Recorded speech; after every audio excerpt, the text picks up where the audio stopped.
Hello everyone, আমি কবিতা। আমার চ্যানেলে আপনাদের সকলকে স্বাগত। এই গরমে যদি ঝিঙে আলু পোস্তর সাথে বিউলির ডাল হয় তাহলে পুরো দুপুরের ব্যাপারটাই জমে যায়। তো আজকে আমি সম্পূর্ণ নিরামিষভাবে ঝিঙে আলু পোস্তর রেসিপিটা নিয়ে এসেছি আপনাদের সকলকে।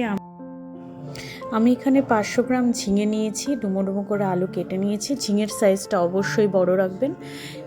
মিক্সিং জারে আমি পোস্ত নিয়ে নিয়েছি প্রায় 3 টেবিল চামচ মতো। সেটাকে প্রথমে ড্রাই অবস্থায় গ্রাইন্ড করে নিয়ে, দেখুন আমি ফার্স্টেই জল দিই না, সেকেন্ড টাইম জল দিই। এবার জল দিয়ে লঙ্কা যতগুলো আপনারা যেরকম ঝাল খাবেন সেই অনুযায়ী ঝালটা দেবেন, দিয়ে পেস্ট করবেন, দেখবেন দারুণ।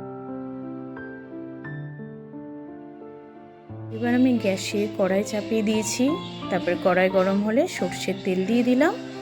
সর্ষের তেলটা যেই গরম হয়ে যাবে তখন আমি দিয়ে দেবো 4টে শুকনো লঙ্কা, 2 টুকরো করে আমি দিয়ে দিয়েছি। আমি এখানে আর কোনো ফোড়ন ইউজ করব না।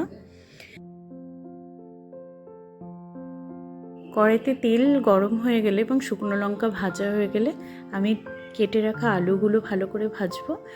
আমি সাধারণত পোস্তে আমি হলুদ ইউজ করি না, তাই লবণ দিয়ে আলুগুলো ভালো করে ভেজে নেব।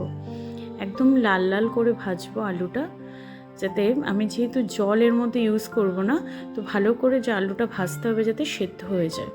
তারপরে আমি ঝিঙেটা দিয়ে দিয়েছি। দেখুন ঝিঙেটা আমি কিন্তু বড় করেই কেটেছি, কেননা যেই ঝিঙেটা দেওয়ার পরে খুব বেশি সময় এটাকে নাড়াচাড়া করব না। আমি এর মধ্যে দিয়ে দিলাম বেটে রাখা পোস্ত, কিন্তু অর্ধেকটা এখন দেব, এবার অর্ধেকটা পরে দেব। তো ভালো করে আমি এটা দিয়েও কষিয়ে নিলাম। আমি কিন্তু এর মধ্যে একটু জল দেবো না, যেটুকু জল বেরোবে ঝিঙের থেকে তাতেই আমার আলুগুলো সেদ্ধ হয়ে যাবে। দেখুন আলুগুলো খুব সুন্দর সেদ্ধ হয়ে গেছে।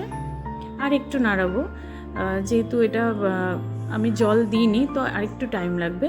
তো আমার প্রায় শেষ রান্নাটা। আমি লাস্টে আবার যে পোস্তটা বাঁচিয়ে রেখেছিলাম, পোস্ত বাটাটা আমি এর মধ্যে দিয়ে দিলাম।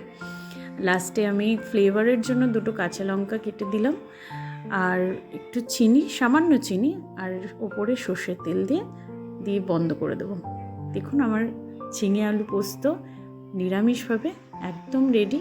আমার ভিডিও এখানেই শেষ করলাম। যদি ভালো লেগে থাকে লাইক করবেন।